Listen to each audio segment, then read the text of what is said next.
Alors, il y a un phénomène dont je vais parler qu'on peut retrouver dans différents pays, comme par exemple dans les pays dans lesquels je suis imbriqué ou que je suis de près.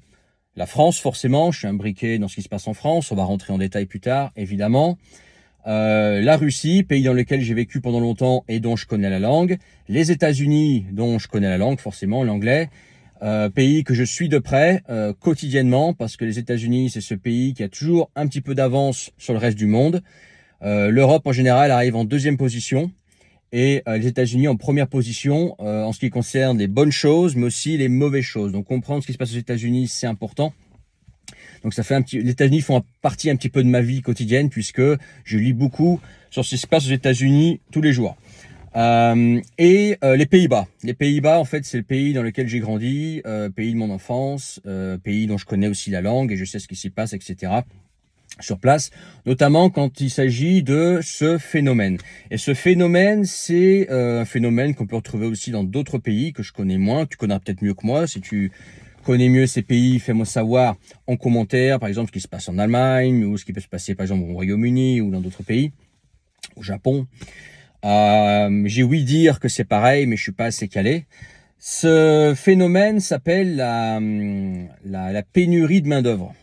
Voilà, enfin, certains appellent ça la pénurie de main-d'œuvre. En fait, la difficulté de trouver du personnel pour les boîtes. Ok. Et je vais parler de ça aujourd'hui et je vais faire le lien avec le discours qui consiste à dire que voilà, les jeunes aujourd'hui, jeunes ou moins jeunes, hein, on va dire moins de 40 ans, aujourd'hui, ce sont des fainéants branleurs qui veulent plus bosser, etc.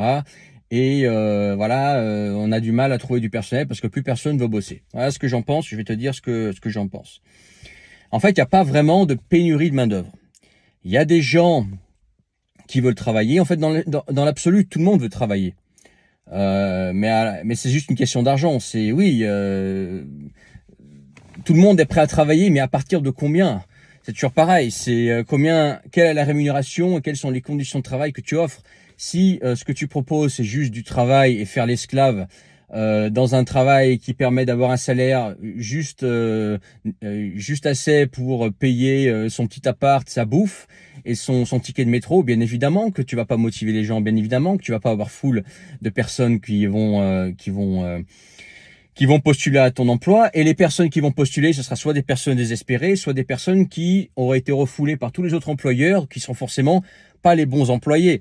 Les bons employés, si tu veux les attirer, bah il faut les payer, il faut les payer dignement et il faut leur proposer des conditions de travail intéressantes. Sinon, forcément, personne qui va venir. Et ça, c'est un phénomène que j'ai retrouvé en France. J'en parlais il n'y a pas longtemps avec un ami qui m'a en fait un petit peu réveillé.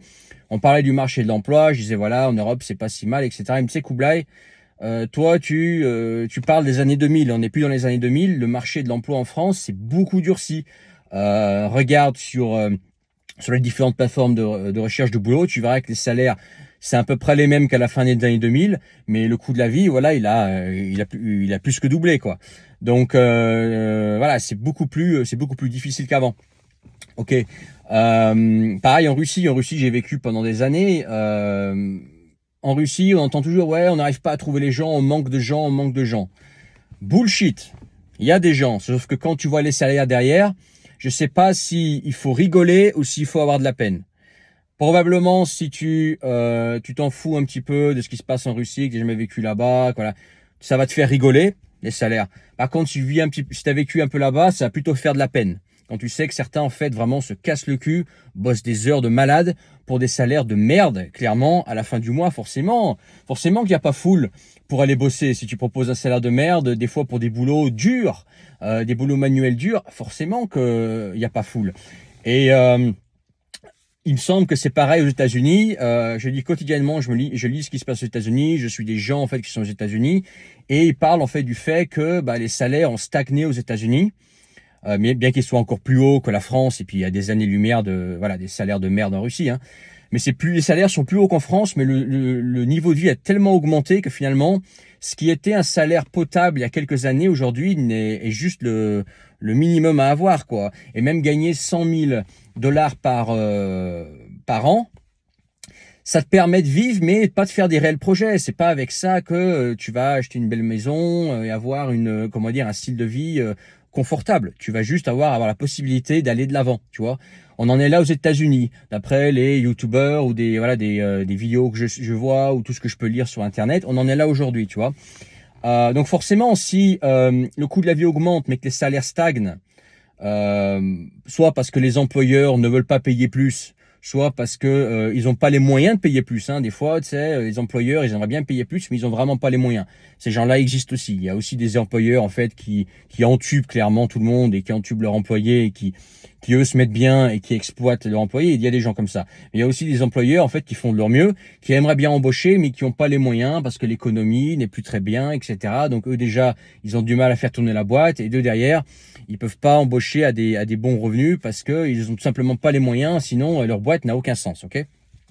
Mais on en est là aujourd'hui. On a des salaires qui stagnent, des conditions des fois de travail qui sont archaïques, notamment par exemple en France. En France, le télétravail est plus dur à décrocher qu'ailleurs. Je dis pas que c'est impossible, moi je l'ai fait, mais parce que dans la mentalité des employeurs en France, c'est encore très très vieux jeu, tu vois. Donc forcément, tu vois des jeunes qui voient des mecs être libres, etc., être sur une plage de sable fin en Asie du Sud-Est, etc., gagner leur vie à distance. Forcément, quand ils voient ça, c'est ça qui les fait rêver. C'est pas le fait d'aller dans un bureau à Lyon, à Marseille ou à Paris, se taper les bouchons et travailler sous un néon derrière un bureau qui leur rappelle les cours de l'école, quoi. Forcément. En plus, pour un salaire de voilà. Alors en France, j'aime pas trop employer le mot salaire de merde. Je sais que beaucoup disent ouais, les salaires sont bas en France, etc. Je suis d'accord, mais moi, sachant que ça peut être bien pire. J'ai quand même du mal à dire que en France, il y a des salaires de merde. Les salaires ne sont plus suffisants. Les salaires devraient être plus hauts. Mais quand tu sais que dans d'autres pays, tu en as qui triment vraiment triment dur pour quelques centaines d'euros par mois, ça, en comparaison, ça reste pas mal. Tu vois, ça, allez, il y a encore en France, t'as encore de l'espoir pour aller de l'avant. Et puis voilà quoi. Pays-Bas, c'est pareil. Alors Pays-Bas, les salaires sont plus hauts qu'en France. Je dirais que c'est entre la Suisse et la France au niveau des salaires. Le niveau de vie aussi est plus haut aux Pays-Bas.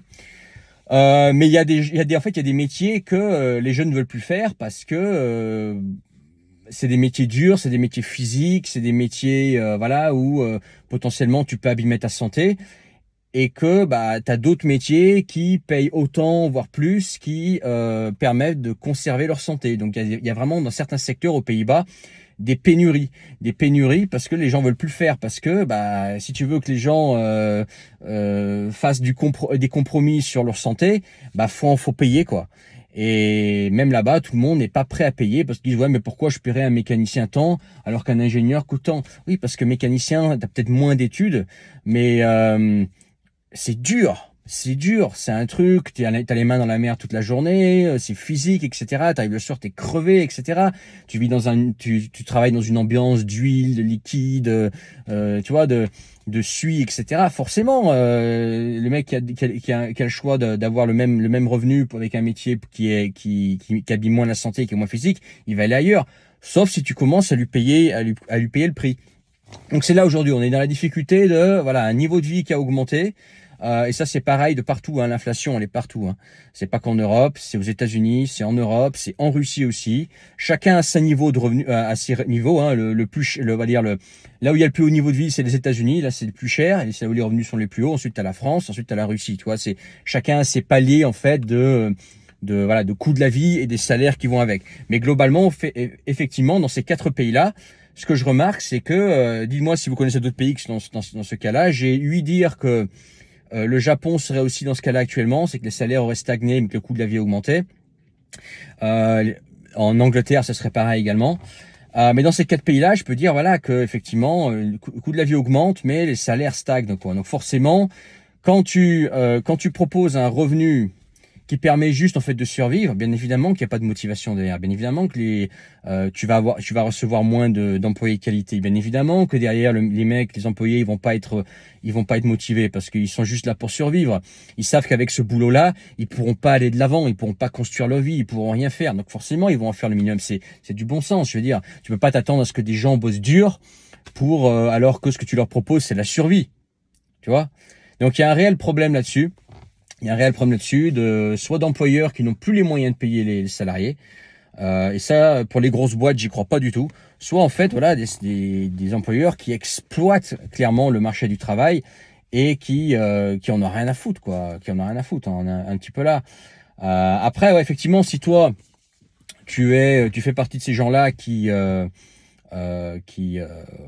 voilà, ont fait des études, qui se retrouvent dans des boulots pas terribles, qui sont payés juste ce qu'il faut en fait pour survivre, et sans pouvoir faire de projet, etc. dans la vie. Voilà, moi ce que je ferais si j'étais dans ce cas de figure-là, la première chose, c'est que si par exemple tu es en France, si tu parles que français, si tu parles écrit français, forcément ton marché de l'emploi est limité à la France. Par contre, dès que tu parles une langue en plus, si tu vois, ça t'ouvre des portes à l'étranger. Euh, le fait de parler des langues, le fait d'apprendre des langues étrangères, ça peut t'ouvrir des potentiels marchés ailleurs. Par exemple, si tu parles allemand, ça t'ouvre l'Allemagne, l'Autriche et la Suisse. Si tu parles anglais, bah, ça t'ouvre potentiellement une opportunité dans un pays anglophone. Tu vois, par exemple, peut-être en Australie, en Nouvelle-Zélande, en Angleterre, aux États-Unis. Je sais que c'est la merde aussi là-bas, mais des fois, voilà, au moins, tu t'ouvres la possibilité de bosser ailleurs s'il faut. Si tu parles espagnol, éventuellement, tu as l'Espagne. Moi, tu me diras, l'Espagne, c'est sinistré aussi niveau emploi. Voilà, mais le fait de parler des langues, si un jour, tu dois bouger, si tu as une opportunité à apprendre à l'étranger et que tu parles la langue du pays, bah t'as plus qu'à la saisir. Alors que si tu parles pas la langue du pays, bah tu es coincé, quoi. Ou si un jour par exemple tu as un changement radical dans le monde change et que bah la France ça devient un pays vraiment miséreux et que des pays alors là je pense pas que ça va arriver hein, de sitôt, mais ça peut arriver, mais que des pays dont tu parles la langue deviennent des pays phares et à leur tour deviennent des pays intéressants, le fait de parler la langue de ce pays ou de ces pays, bah ça t'ouvre les portes à l'étranger, quoi. Donc tu n'es pas coincé. Donc déjà, apprendre des langues étrangères, c'est pas magique, mais au moins tu te fermes pas des portes à l'étranger, ok. euh, Ça c'est une chose. Autre chose, je regarde des solutions alternatives pour gagner ta vie. Par exemple, monter une activité sur Internet. Monter une activité sur Internet, ça te permet voilà de sortir de ce carcan du salariat et de gagner ta vie, depuis n'importe où et au moins si tu fais les choses comme il faut, au moins gagner l'équivalent d'un petit salaire en France, quoi. Tu vois, c'est pas si difficile que ça. Ça c'est une solution, tu vois, mais au moins tu pourras choisir l'endroit où tu vis, tu seras pas obligé de vivre dans une grande ville, tu pourras vivre dans la campagne où le coût de la vie sera quand même un peu plus bas, etc. Donc même si tu fais un petit SMIC au début, bah c'est toujours mieux que de te taper une ville française pleine de sécurité avec le coût de la vie élevé, les bouchons, etc. Le coût pour pas aller au travail, parce que maintenant avec le prix d'essence, etc. Tout ce qui augmente, avoir une voiture en France c'est pas donné, tu vois. Donc utiliser beaucoup ta voiture, ça demande des sous. Donc, le fait d'avoir le choix de l'endroit où tu vis, ça peut réduire tes coûts. Et bien évidemment, gagner en qualité de vie et vivre dans un endroit qui te plaît plus, tu vois. Mais ouais, effectivement, moi je comprends ces gens-là, je comprends qu'ils aient pas envie de travailler. Moi, tu sais, pendant longtemps, j'étais le mec qui disait ouais, faut bosser dur, faut jamais profiter des aides sociales, etc. Je suis en train tu vois, d'en revenir de ça. Tu vois, je peux comprendre, tu vois, entre gagner le SMIC dans une grande ville où en fait tous tes frais vont dans ta bouffe et ton loyer, te taper les transports en commun, ne pas pouvoir d'avoir d'alternative ou vivre avec des aides sociales quelque part au fond du Cantal, etc. Ou même vivre dans un camion avec des aides sociales. Honnêtement, je peux pas blâmer les gens qui font ça, quoi. Quand tu vois que le système te permet plus d'aller de l'avant, tu peux pas blâmer les gens pour dire écoute j'en ai plus rien à foutre. De toute façon que je bosse ou que je bosse pas ça change rien. De toute façon que je travaille dur ou pas, je pourrais jamais rien acheter, je pourrais jamais rien faire dans la vie. Donc pourquoi se casser le cul? Je comprends ça, tu vois. Moi, je comprends que le travail vaille le coup quand il y a de l'espoir. Quand tu sais que voilà, tu travailles dur et derrière c'est payé derrière. Derrière en fait, c'est récompensé. Voilà, c'est le mot que je voulais chercher. Là oui, tu bosses dur parce que tu as la récompense, mais quand tu sais qu'à l'avance, il y a pas de récompense, bah pourquoi te lever le matin? Bah aucune raison. Bah oui, c'est humain. Tu peux pas blâmer les gens pour ça. Donc dans cette situation actuelle, je comprends ces gens. Je dis pas qu'il faut le faire, hein, mais voilà, je suis moins dur avec ces gens-là que j'aurais pu l'être dans le passé parce que dans cette situation-là, effectivement, où tout augmente et que les salaires stagnent et que certains employeurs gardent des méthodes de travail très archaïques qui sont plus adaptées aujourd'hui avec les technologies qu'on a, même à la mentalité des gens. Moi, rien qu'à mon âge, voilà, travailler dans une structure très traditionnelle, j'aurais pas envie. Donc t'imagines à 20-25 ans la mentalité que tu dois avoir. Bien évidemment que t'as pas envie. Bien évidemment, si j'ai du bon sens, quoi. Il faut s'adapter aux nouvelles générations. Effectivement, les générations nouvelles, elles ont leurs défauts aussi. Elles ont leurs défauts aussi. Par exemple, je trouve que les jeunes d'aujourd'hui, je suis jeune, hein, je suis pas vieux, mais on va dire ceux qui ont 20 ans de moins que moi, 15 ans de moins que moi, je trouve par exemple qu'ils manquent d'attention. Ils ont un problème de concentration. Ils écrivent très mal. Moi qui suis pas natif français, je trouve qu'ils écrivent très mal. Tu te rends compte? Donc c'est grave. Je trouve aussi qu'ils parlent mal des fois. Ils utilisent des constructions de phrases qui sont fausses, clairement, qui sont fausses, qui ne veulent rien dire, mais qui sont acceptées maintenant. C'est accepté de parler comme ça parce que voilà, tout le monde parle comme ça. Non, ça se dégrade. Je suis d'accord avec ça, mais voilà, qui sont peut-être moins costauds physiquement pour faire du travail manuel. Je suis d'accord. En moyenne, toujours pareil. Bon, je fais des généralités, mais ils ont aussi leurs connaissances, ils ont aussi comment dire, leur plus. Même des fois, ils savent mieux que nous. Ils savent mieux que nous. Par exemple, quand il s'agit de nouvelles technologies, les réseaux sociaux. Quelqu'un de 20-25 ans, potentiellement, peut en savoir plus que nous qui avons autour de la quarantaine ou cinquantaine, soixantaine, 70 ans. Tu vois, c'est parce qu'ils sont nés là-dedans. Tu vois, même moi encore, je suis pas né avec les smartphones. Moi, je veux dire, c'était quand? Au lycée, j'avais un 3310, un Nokia, j'étais refait. Tu vois, voilà, tu vois, t'envoyais un SMS à ta copine, elle te répondait, t'étais refait, quoi. Il n'y avait pas de smartphone. Bon, eux, ils ont grandi avec les smartphones, etc. C'est leur élément. Donc, ils ont aussi leurs qualités, etc. Il faut juste s'adapter, en fait, adapter au marché, quoi. Si tu es un employeur et que t'arrives pas à trouver les gens, bon, faut aussi comprendre ce que les employés veulent, etc., quoi. Tu vois, c'est un équilibre à trouver. Voilà, donc moi je pense qu'il n'y a pas de pénurie de main-d'œuvre, il y a juste en fait des conditions de travail pas intéressantes qui sont proposées. Ce qui fait que soit les potentiels candidats se tournent vers d'autres métiers, soit ils se tournent vers les rares employeurs qui les payent bien, et toi bah tu te tapes forcément soit pas d'employés parce qu'il n'y en a pas, soit les mauvais employés, parce que c'est les seuls qui sont prêts à bosser pour ces conditions pas terribles, quoi.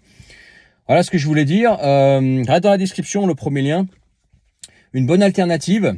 Alors bien évidemment, hein, je vais pas te vendre du rêve. Il faut bosser aussi. Voilà, forcément, c'est pas, ça vient pas comme ça. Mais tu as la possibilité de créer un revenu sur Internet qui te permet de pas avoir de patron, pas de salarié, donc pas de voilà d'humain à gérer, sauf tes clients forcément, et qui te permet de travailler à distance. Et même si tu arrives déjà rien qu'à atteindre un petit 1 500-2 000 euros par mois.